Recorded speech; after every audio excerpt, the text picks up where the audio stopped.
Greetings to you all once more. I'm Staadnauthursil, one of the ancient silver dragons of Faerun. And why I keep saying Faerun and not Faerun is because I live in the region of Faerun and have not left that region very much. I live in a secluded spot located in the northern areas of the Sword Coast, and that's all I'm going to tell about myself. Now, I have told you listeners the tale of my time disguised as a mortal in another realm of existence, where mortal humans reign supreme and where there is no magic, only advanced technology. I might not have mentioned those last three details, but I did not consider them important at the time. During my first recording, I told you about my first attempt of joining a Dungeons & Dragons group, and how all four of my pre-made characters died before I could properly join the rest of the group. Thus, I, in a moment of panic, decided to speed make a character out of the blue. And thus, the gnome barbarian known as Gnomgar the Tall was made. If you haven't listened to my earlier recordings, I suggest you do so, because you might have missed something. Anyway, before I go to the details about Gnomgar, do I need to tell you this or something? In the old 3.5 editions of Dungeons & Dragons, there was something called the flaw system. At least that's what me and my friends called it.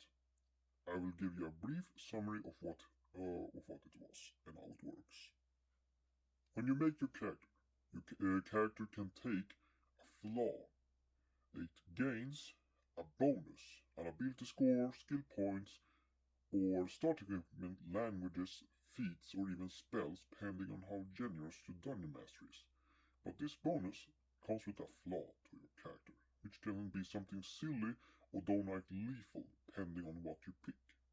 Our dungeon master, Master DM, had made his own version of this system, one that was very generous in bonuses to your character, but also with a lot of hidden dangers and very lethal plot hooks. In essence, had made a list of flawed background feats available for all players to pick from when we made our characters. Each feat gave you three options of how severe it was to your character. The lowest being nuisance, the middle tier being creepy, and the highest being hazard. Our dungeon master had a weird way of naming certain things. Picking the nuisance let you pick one of the three following options: +2 on one of your ability scores, 10 skill points, or a basic magic item. Picking creepy would get to pick two of these options, not the same option twice, and hazard gave you all three options at once. But you could pick up to 3 of these flawed background feats if you absolutely wanted to. Now to give a bit of a backstory. My earlier characters had the following flaw. Thomas Skypalm, or Cloudstrider, had the feat Elderly, which was at a hazard tier severity. It made him severely senile. He did not lose wisdom or intelligence, he was just prone to forgetting stuff, taking long naps, had a frailer than average body, and had problems controlling his bowels and bladder. Normal rules for age still applied, so the feat was just a way to get a good boost to my character's attribute and a lot of skill points to apply to intelligence and wisdom based skills, while giving him some very good role-playing potential. I also had him obtain a magic item which I never really got because he died before that, since you know that failed spectacularly when he died of old age. If you have listened to my early recordings, you probably already knew that. Ragnar Stormfang had the wanted flaw, dead or alive specifically. This one was specific about how the severity worked. You got a bounty, the size of which was determined by the severity.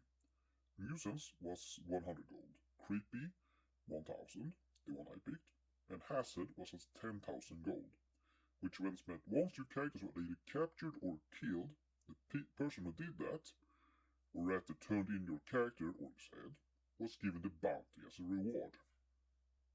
Joseph Ironbeard was given the addiction to alcohol feat at the nuisance severity, making him able to resist drinking if he truly wanted to, but he loved drinking a bit too much for it to be healthy.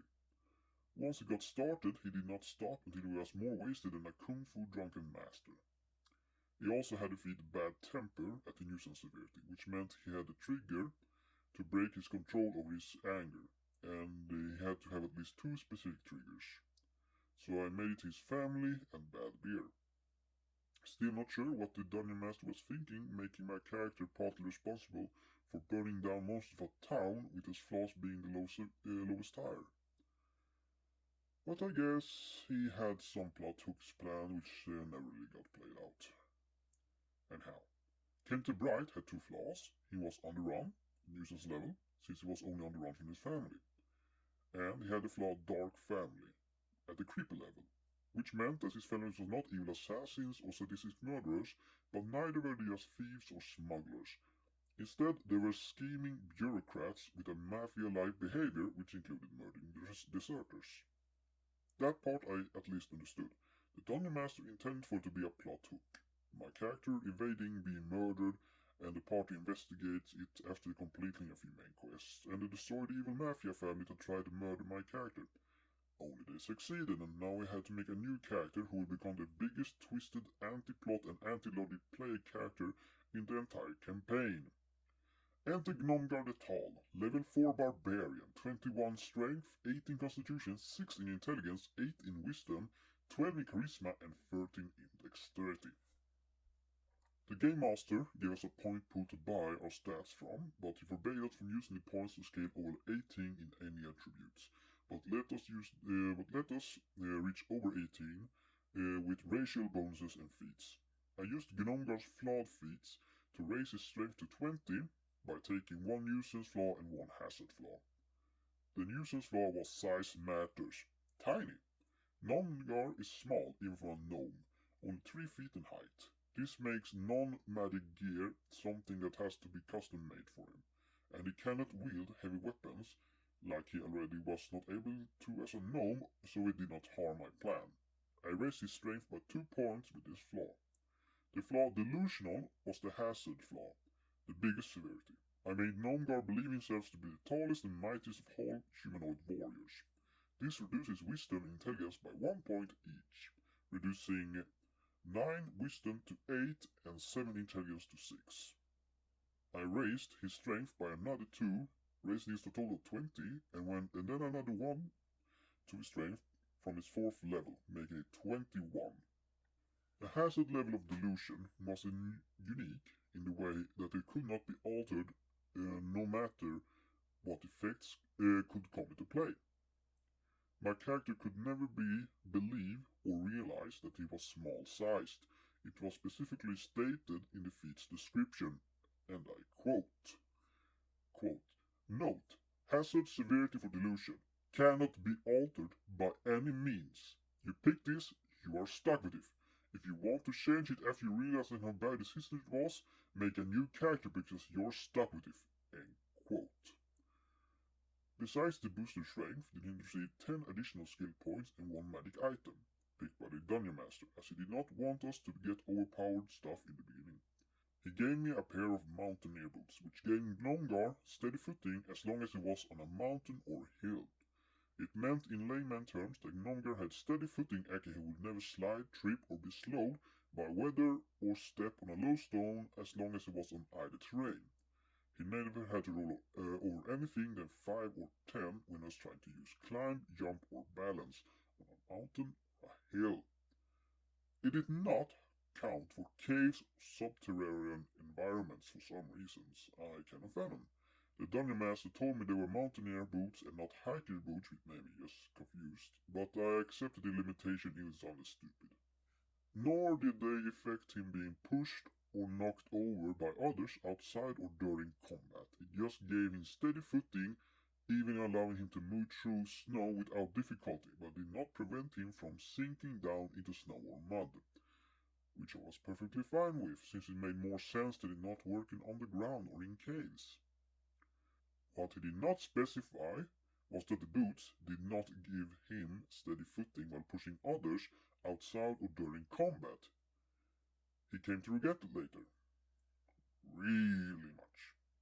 Gnomgar was only lightly equipped, except for his magical boots, was he wearing a studded leather armor, which I, for role-playing reasons, designed as a set of thick leather greaves and straps that he had put on his legs, biceps, shoulders and waist. And he had several belts that covered his skin like a layer of leather armor, leaving only 2 straps to crisscross over his torso, leaving him essentially topless. He also had a fur cloak made out of an entire honey badger that was tied around his neck, with the head used as an improvised hood. A masterwork battle axe was strapped to his back, where a large backpack that looked far too large for him to carry was refusing to obey the laws of physics, with survivor gear and climber's gear stocked within its compartments. He essentially looked like a medieval version of an edgy anime character who was trying to look like a barbarian with lots and lots of leather straps and belts all over his limbs, waist, and with a fur cloak rather than a coat to add to edginess, and he looked like this while being only 3 feet tall.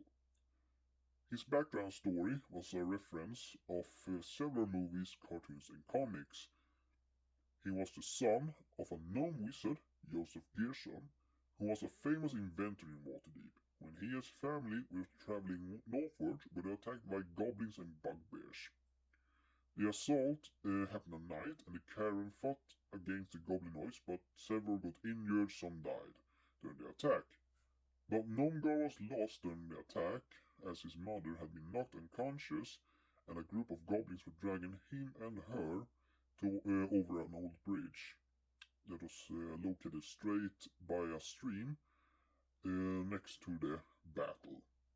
Gnomgar's father killed the goblins and saved his mother, but Gnomgar was dropped into the stream.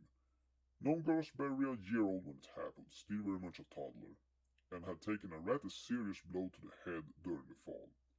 He was found and raised by a family of badgers and grew up as a wild beast-like gnome child for about 5 years, until his father managed to track him down. And by that time had Gnomgar's mental state devolved and his delusion started, seeing himself as the biggest and meanest predator in the woods he'd been found in. And he was found when some badger hunters had their had their feet bitten when trying to hunt for badgers in a badger den, which was a rather crude way to discovering a gnome child. Sadly though, after returning to civilization, was Gnomgar not going to become a proper gnome wizard or even a warlock, obviously, as his severe head injury and delusional state made that very much impossible. While his verbal speech was salvageable, was his manners, delusional and barbaric behavior a lost cause. He never referred himself by his birth name, Jeffrey Gerson, always calling himself Gnomgar the Tall. Even as he turned 18, could not even the best of arcane or divine spellcasters restore his mental state. Not even after several years of attempts. Not even a wish spell or a holy spell of greater restoration was able to restore his mind. A fact that baffled even the great Kelben Blackstaff Arunsun, one of the rare chosen of Mistra and the caster of the wish spell. Thus, after exhausting all of his limits and half of the family fortune, was Gnomgar's father forced to have his son exiled from the family and have his younger nephew become the family's heir instead. Gnomgar left Neverwinter, the city his family had resided in, was trying to make him a proper gnome, and for the following 2 years, the short warrior would become a small badger-sized terror to all manner of bandits, beasts, goblinoids, cultists, and occasional drunkard as he travelled down the road. And thus Gnomgar the Tall, referred to the others as the Gnome Barbarian, was done. Now all of this character creation information has no doubt bored most of you guys to tears, but this was important. For when my character was done, and I posted to the Dungeon Master, he gave me the boots. I had my character enter the scene in a most unique fashion. The party had returned to the tavern and had some drinks to recover from watching a promising elven wizard being crushed by a carriage, which only the half-orc wizard and the lizard-folk druid were affected by the murder, while the moon elf and the centaur and the human could care less. But hey, free drinks. The group discussed the next course of action. They were aware of a lot of places one may find fortunate adventurers in the northern regions of Sword Coast. Specifically had the human heard word from his associates in Neverwinter about a long-occupied dragon's nest in mountain range known as the Spine of the World, which was left without ownership after its owner was killed while burning down a village, only to be slain by some adventurers. This occurred about a month before the start of the adventure. Those who killed the dragon never managed to find or loot the nest, so there was a high opportunity for would-be fortune seekers such as themselves to search for the nest. But they would have to hurry if they wanted to get a hold of anything, since no doubt every fortune seeker and adventurer in the Sword Coast had heard of this by now. Thus they needed more members to handle the possible dangers. And that's when I decided to crash the tranquility of the tavern. The door to the tavern gets kicked in, and the entire interior turns their head to look and blink in confusion when they see the empty space in the doorway. Even as they hear steady footsteps approaching, and that's when they lower their head slightly and saw a very short man striding into the tavern like he was the biggest badass in town. His hair was dark brown and wavy. He had a thick beard covering his lower face that was still growing, almost making him look like a very short and skinny dwarf. Tan skin covered a muscular body that looked like they belonged to a grown man the size of a child, covered up by leather straps and belts holding what looked like a mess of studded leather greaves, his hazel brown eyes looking out with a wild and unruly glint from his wild face, and the hood of his badger cloak lowered. The very short man, now identified by more knowledgeable tavern dwellers as a gnome from his body structure and lack of hairy feet, walked up to the barkeep, who was staring bewildered at the short man, who then proceeded to speak up in a light voice like that of a young human man, wishing to sound surprisingly rough and dark, but spoken with a gnome's vocal cords.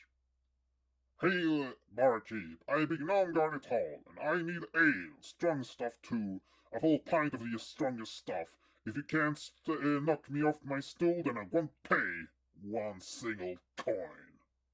At the end of the sentence was the gnome jumping up onto one of the high bar stools, standing on it rather than sitting, leaning his left elbow against the bar and glaring at the barkeep, who proceeded to shrug before pouring up a wooden tankard of reddish ale, before placing it down before the gnome. Said gnome grabbed the large tankard, easily the size of his head, and downed the entire drink in one go, and then proceeded to fall off his chair as he lost his balance and landed on the floor with a loud bang. Crying out with a finger pointing up to the barkeep as he laid his back, grinning wildly, ale covering his entire face, he fished out the money needed to pay for drink as he spoke. "Fine work, barkeep. That sure as hell knocked me off my stool. Here's your gold." The rest of the tavern started laughing at the sight, whilst the barkeep just rolled his eyes and accepted the payment. Nobody, except for the group of adventurers sitting by the bar, noticed that the gnome was not even affected by the ale, nor was he even bruised from landing on the floor from a 3-foot drop. They figured that had the gnome not fallen off his seat, he may very well not even have felt the ale and thus refused to pay. And that ale had been strong enough that when some of it was spilled on the floor, it removed years of grime and boot grease, revealing a clear white wood tiles beneath what has once been a dark and almost black-brown, seemingly tile-free wood floor. The gnome, if anything, had the constitution and toughness of an orc or an ogre. And that was my first post to the adventure. The group offered my gnome a place among them in exchange for gold, good ale, and good fights. 3 things Gnomgar loves. And they left the town to travel north, and from now on I'm going to tell you the story about the party interaction and the first adventure on the mountains known as the Spine of the World. The group had been lucky. The journey to the Spine of the World had taken only over a week's travel from the little town south of Neverwinter where they had started their trip. All thanks to the half-orc hiring a large carriage to carry them most of the way. even getting a discount for the group acting as guards for the carriage in case of attacks. And now they were hiking up the mountains. According to the information they had managed to gather, was this part of the mountain range the most likely location for the dead dragon's nest to be located. From various rumors and stories, they had managed to realize that this part of the mountain had been home to at least one dragon, which had not been seen for at least a month's time, which fit with the death of the dragon little over a month ago. To find the lair itself would be difficult, but the group had supplies for around a month, and the Rainer and Clegg were both capable of supplying food and water to the group with experience of the wilderness and with their magic in case of an emergency. They journeyed up the mountain path for about 3 days, getting assaulted by small bands of goblins, some kobolds, and a family of mountain bears. Gnomgar proved his might by killing at least 5 goblins, 6 kobolds by himself, and also wrestling one of the adult cave bears into submission before breaking its neck with his bare hands. The others in the group found him both funny and reliable, since he was constantly trying to look threatening to his opponent and almost constantly failing at such, and so much that the enemy considers him of no threat whatsoever, at least until he got close to them and began to deal out painful blows of fury upon those who had dared to ignore or mock him. Heck, even the kobolds and goblins had thought him to be harmless and funny looking, and the kobolds hated gnomes and goblins just thought he was a brain-damaged ugly goblin. On a side note, the half-orc wizard/rogue knew the goblin and draconic language and was more than happy to rile up the gnome into a rage by translating their thoughts about him. At the morning after they had fought the bears, they found themselves moving along a dangerous path that was leading them along a vast mountain wall on the western side of a very deep chasm. The sheer walls of the mountains were had very few points of leverage, and even the ledge the path was taking them on was painfully smooth and tilting at several places. The mountain wall and the ledge was almost grounded smooth by unknown years of wind, rain, and cold tearing at them.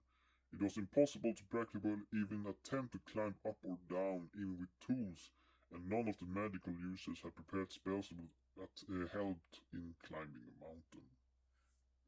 But even with the danger of the ledge and the walls, was this path the only way they could take? No one wanted to stray off the path ever since they barely managed to evade a troll. Gnomgar had completely failed to spot because it was too short to look over the rocks to spot the thing in the distance, and just followed the others to the path. He thought them just being sissies, while wondering what the Burwa's role was. But as they were traveling down the path, they took notice of several odd things in their surroundings. It was hard to take note at first, but as they progressed, the ranger managed to take note of several marks located on the top of the mountain wall. What looked like something a claw had made, very large claw, as if something had been perching there. There were signs of fire and burns and claw marks across the path. The half-orc/wizard/rogue was able to decipher the marks as either the signs of a battle where fire magic was used, or it could have been the ambush site for a dragon. And considering the fact that the dragon who had been slain was a red dragon, the group was certain they were that the dragon's here was the most fitting. It was the first sign of dragon activity they had spotted since taking their trip into the mountain, and thus they were even more set on traveling the path ahead of them. And that's when they saw it. A bridge. A 60 feet wide stone bridge, supported by a valve-like structure with support beams jutting out of the walls of the castle. On either end of the bridge was a large open cliffside. On the cliffside, on their part of the castle, there was a narrow path leading down into what appeared to be a mist-shrouded valley. While the other side there was an old-looking cobblestone road that had one path leading northward further into the mountains, whilst another led towards a steep mountain side that looked like a large staircase leading upwards into the mountain past the cloud layers. Each step of the staircase was about 5 feet in height. They got off the long ledge they had been crawling along and felt relief at having stable surface on the to stand on again.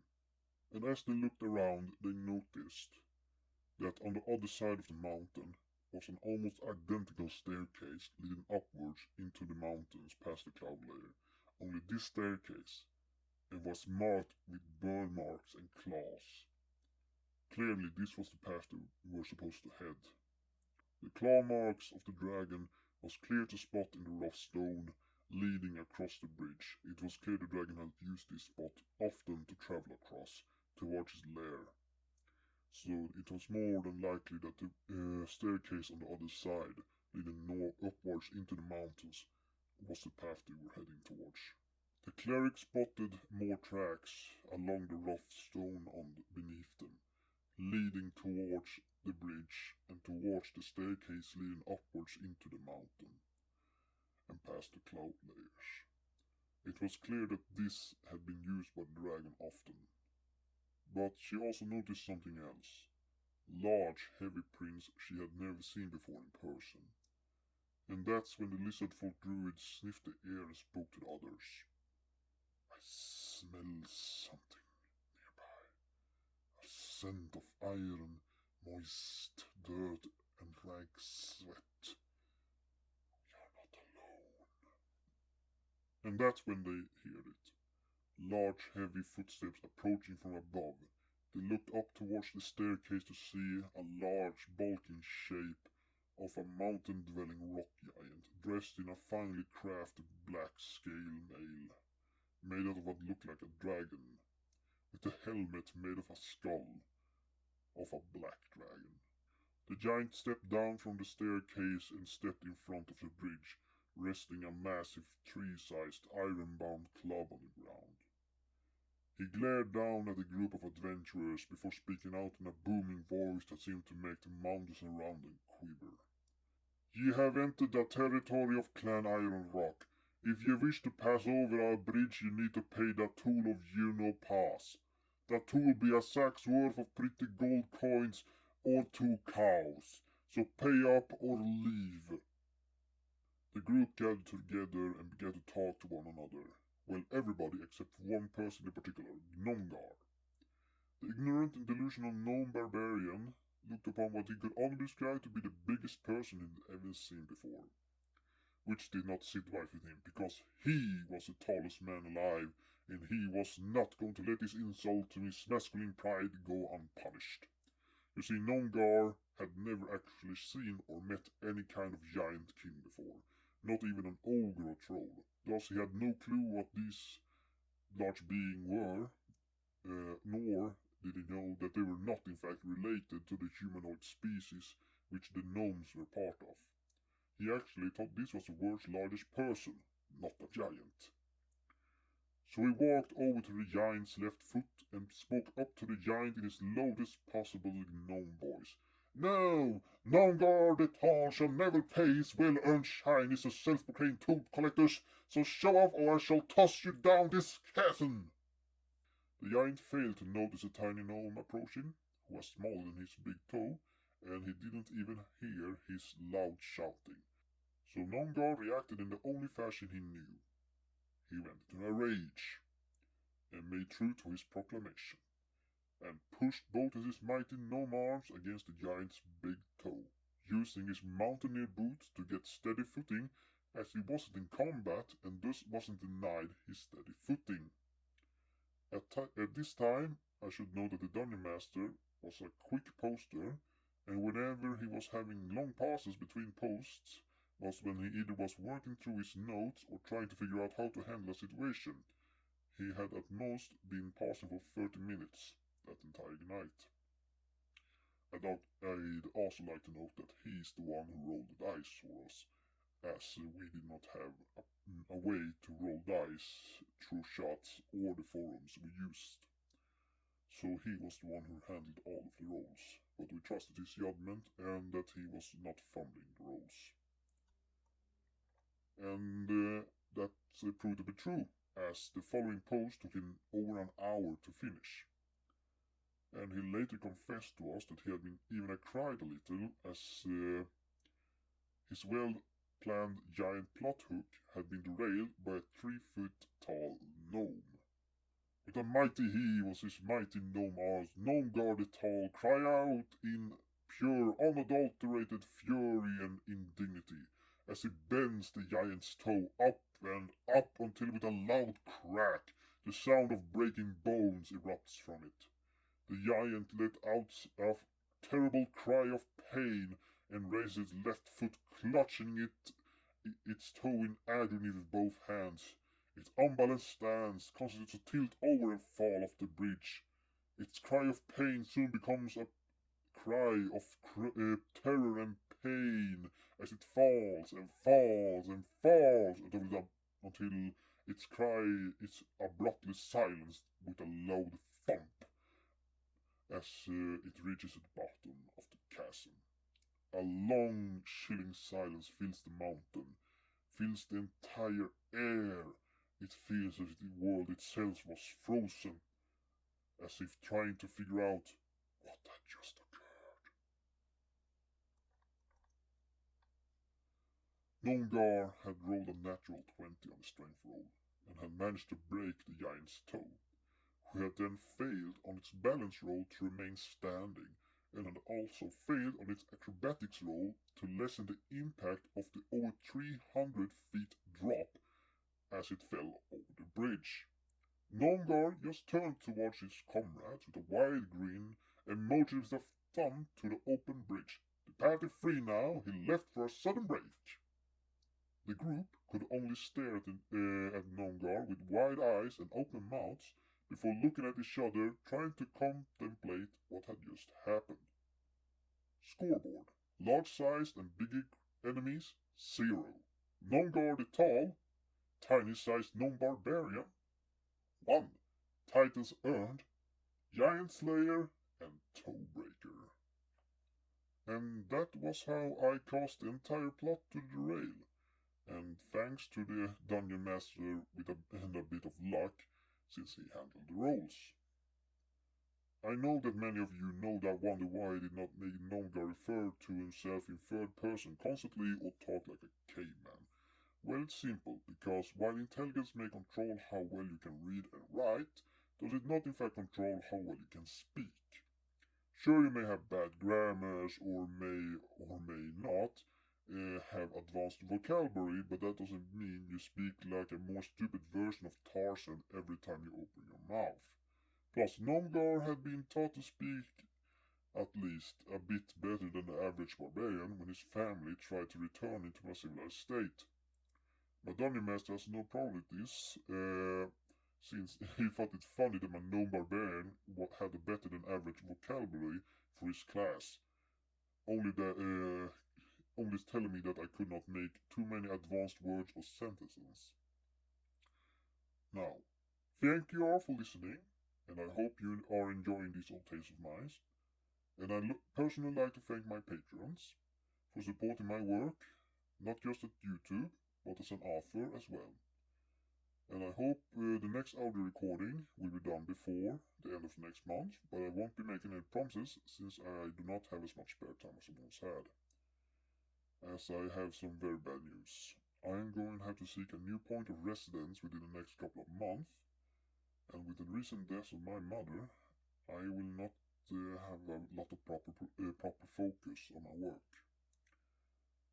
She died rather recently and rather abruptly, so I am not especially focused on making recordings or writing at the moment. I apologize for this, but I hope you understand my reasoning for it. I will not stop with my efforts to make these recordings, but I hope you understand my reasoning for not being focused on them. So, thank you all for listening, and have a very pleasant